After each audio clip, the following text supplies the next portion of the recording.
Hello श्रोताहरू, welcome टिडी हररमा।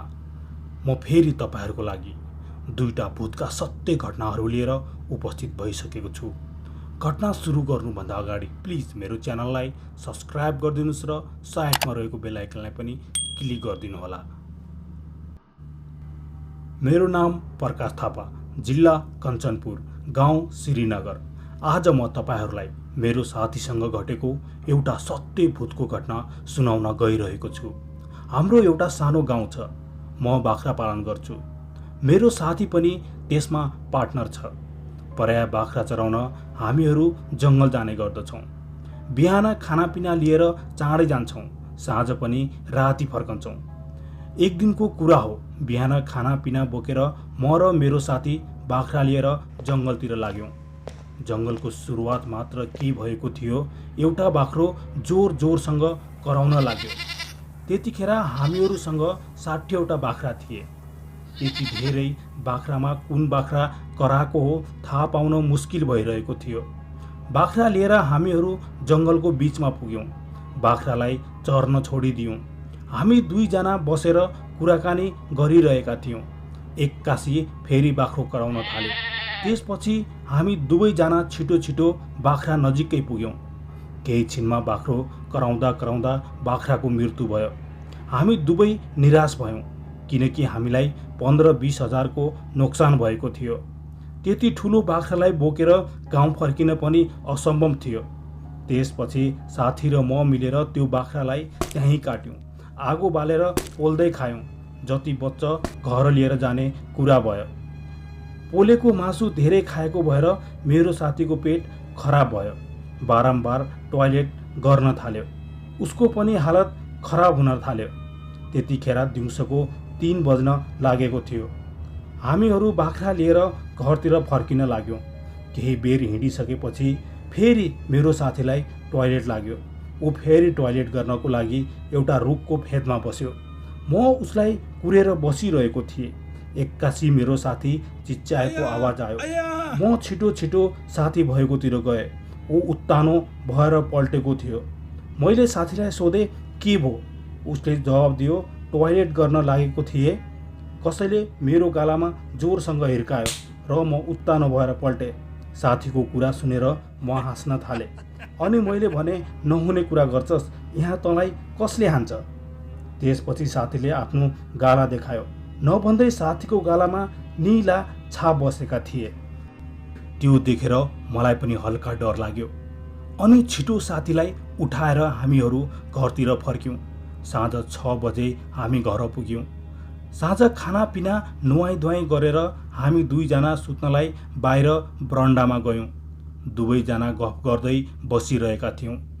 रातिको 9 पनि बजिसकेको थियो। गफ गर्दा गर्दै साथी पनि निदाइसकेको रहेछ। म पनि सुते। राति करिब 12:30 को कुरा हो। मेरो साथी जोर जोरसँग आँगनमा बनसुङ्गुर भन्दै कराउन थाल्यो। साथीको आवाजले मेरो निन्द्रा बिच्कियो। म उठेर साथीलाई हेरेको, ऊ बनसुङ्गुर भन्दै आँगनमा बुरुक बुरुक उफ्रँदै थियो। त्यसपछि म गएर साथीलाई चुप लगाउन खोजेँ, समातेर बसाउन खोजेँ। साथीले मानेन। त्यसपछि मैले साथीलाई जोरसँग गालामा हिर्काएँ। त्यसपछि भने ऊ चुप लाग्यो। सोध्न लाग्यो, के भयो, मलाई किन हिर्काको गालामा? अनि मैले सोधेँ, तँलाई केही थाहा छैन? उसले जवाब दियो, नाइ। त्यसपछि मैले उसलाई सबै कुरा भने। उसले मेरो विश्वासै मानेन। त्यसपछि हामी दुवैजना फेरि पुनः सुत्यौँ। म बिहान उठेर सबै काम गरेर सकेँ। त्यति बेरसम्म पनि साथी उठेन। त्यसपछि म गएर साथीलाई उठाएँ। ऊ उठ्यो। मेरो नजर उसको मुखमा गयो। म साथीको मुख देखेर अचम्म परेँ। उसको मुख बाङ्गिएको थियो, एउटा साइडमा ढल्किएको थियो। बोल्न फेरि साथी प्रष्ट बोलिरहेको थियो। त्यसपछि मैले साथीलाई ऐना हेर्न भने। ऊ ऐना हेर्न लाग्यो। मलाई सोध्यो, के भयो, ठिकै छ त? म अचम्म परेँ। अनि फेरि मैले भने, तेरो मुख बाङ्गिएको छ। साथीले जवाब दियो, बिहान बिहान नहुने कुरा गर्छस्? त्यसपछि मैले घरका सबै परिवारलाई बोलाएँ। साथीको मुख देखेर सबैजना आश्चर्यचकित पर्नुभयो। हामीले सोच्यौँ केही कारणले गर्दा यस्तो भएको होला, 1-2 दिनमा आफै सन्चो हुन्छ। अर्को दिन खाना खाएर हामी 2 साथी सधैँ झैँ सुत्नलाई बरन्डामा गयौँ। केही बेरमा हामी 2 जना सुत्यौँ। रातिको यस्तै 1:30 को कुरा हो। मेरो साथी गुनगुनाइरहेको जस्तो आवाज आयो। म उठेर बाहिरको बत्ती बाले। मेरो साथी 4 हात खुट्टा आँगनमा टेकेर हिँडिरहेको थियो। यो देखेर म साथीलाई उठाउन गएँ, तर मेरो साथीले मलाई धक्का दिएर लडाइदियो। त्यसपछि म उठेर वरिपरिका मान्छेलाई बोलाउन गएँ। केही बेरमा वरिपरिका सबैजना त्यहाँ जम्मा भए। साथीले आफ्नो नजिक कसैलाई पनि आउन दिएको थिएन। ऊ मलाई खाना चाहियो भन्दै कराउन थाल्यो। त्यसको केही बेरमा साथी बेहोस भएर भुइँमा लड्यो। मैले साथीलाई लगेर एउटा कोठामा सुताएँ। बाहिरबाट ढोका बन्द गरिदिए। साथीको अनुहार झन् धेरै बाङ्गिएको थियो। उसको शरीरमा नीला किसिमका डामहरू थिए। मेरो साथी धेरै पीडामा थियो। गाउँका सबैले भन्न लागे यसलाई भूतले समात्यो, झाँक्री बोलाउनु पर्यो। अर्को दिन म झाँक्री बोलाउन गएँ। झाँक्री एउटा महिला थिइन्। उनले सबै सामान तयार गरेर राख, साँझ झाँक्री बस्न आउँछु भनेर भनिन्। साँझ मैले पुरै सामान तयार गरेँ। झाँक्री पनि आइन्। उनले झाँक्री बस्नुभन्दा पहिले झाँक्री बसिसकेपछि म जहाँ जान्छु तिमीहरू पनि मेरो साथमा हुनु, मलाई एक्लै नछोड्नु भनेर भनिन्। हामीले हुन्छ भन्यौँ। भित्रबाट साथीलाई लिएर आँगनमा बसायौँ। आँगनमा आगो पनि बालिएको थियो। पुरै वरिपरिका सबै मान्छे त्यहीँ जम्मा भएका थिए। झाँक्री काम्न सुरु गरिन्। तँ को होस् भनेर साथीमा भएको भूतलाई सोधिन्। तर त्यो भूतले केही बोलेन। तँलाई के चाहियो माग भन्दा पनि साथीमा भएको भूत झाँक्रीलाई देखेर हाँसिरहेको थियो। जति गर्दा पनि त्यो भूत साथीलाई छाडेर जान मानिरहेको थिएन।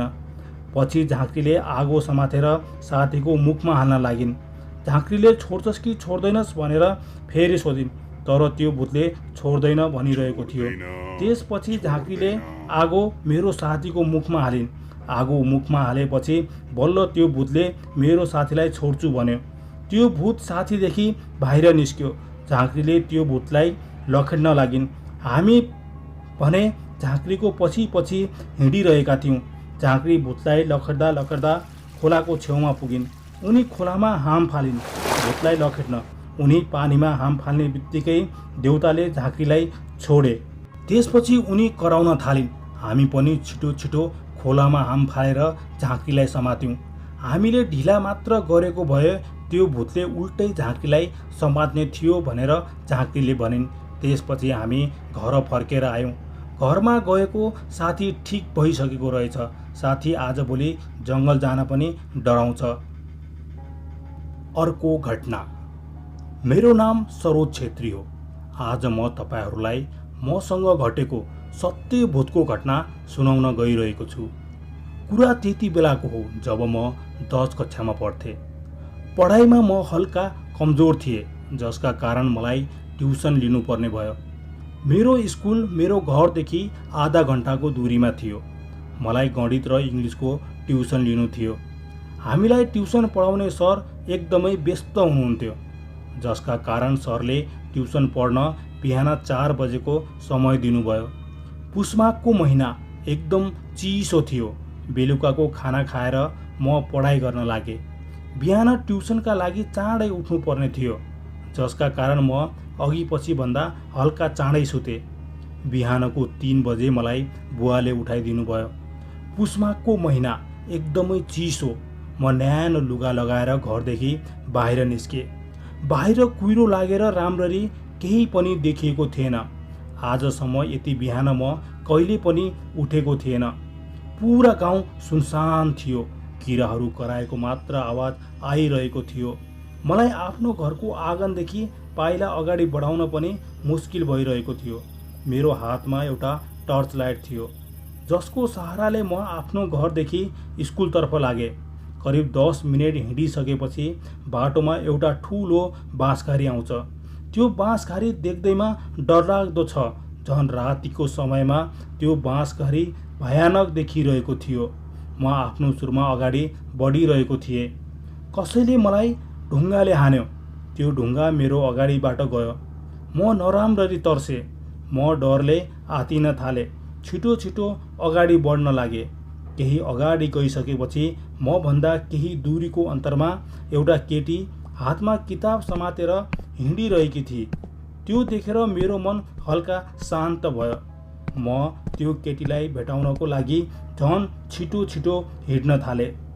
यति छिटो हिँड्दा पनि मैले त्यो केटीलाई भेटाउन सकिरहेको थिएन।